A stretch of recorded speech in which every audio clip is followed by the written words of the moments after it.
মাননি দিয়া হৈছে লগতে এখন মমেণ্টো আৰু এখন সম্বৰ্ধনা পত্ৰ লগত এটি নাহৰৰ পুলি।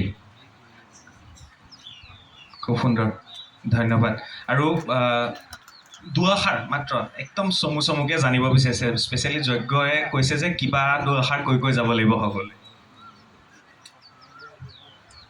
নমস্কাৰ। পোনপ্ৰথমে মঞ্চত আসন গ্ৰহণ কৰি থকা মোৰ অতিকৈ শ্ৰদ্ধাৰ প্ৰত্যেকগৰাকী ব্যক্তিলৈ মোৰ অশেষ শ্ৰদ্ধা জনাইছোঁ। আৰু আজি এই ইমান ধুনীয়া অনুষ্ঠানটো আয়োজন কৰা যজ্ঞ কনষ্ট্ৰাকশ্যনৰ উদ্যোক্তা মণ্ডলী তথা সমূহ বিষয়ববীয়াক মোৰ শ্ৰদ্ধা জ্ঞাপন কৰিছোঁ।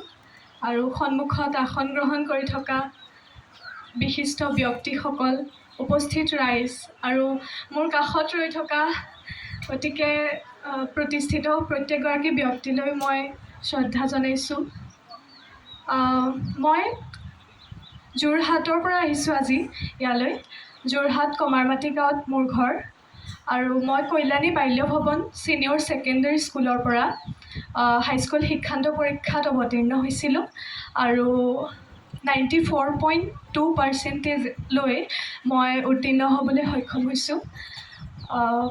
তাত পোনপ্ৰথমে মই ইয়াত মোৰ মা দেউতা, মোৰ দাদা আৰু মোৰ কল্যাণী বাল্য ভৱন ছিনিয়ৰ ছেকেণ্ডেৰী স্কুলৰ প্ৰত্যেকগৰাকী শিক্ষাগুৰুক আচলতে মোৰ প্ৰণাম জনাইছোঁ, শ্ৰদ্ধা জনাইছোঁ। মোৰ এই সফলতাৰ আঁৰত আচলতে তেওঁলোকৰ কষ্ট জড়িত হৈ আছে। মোতকৈ বেছি আচলতে তেওঁলোকৰ কষ্ট জড়িত হৈ আছে।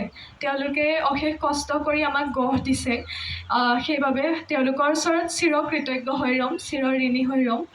তেওঁলোকৰ ধাৰ কেতিয়াও খুজিব নোৱাৰোঁ আচলতে। আৰু তেওঁলোকক ধন্যবাদ জনাইছোঁ।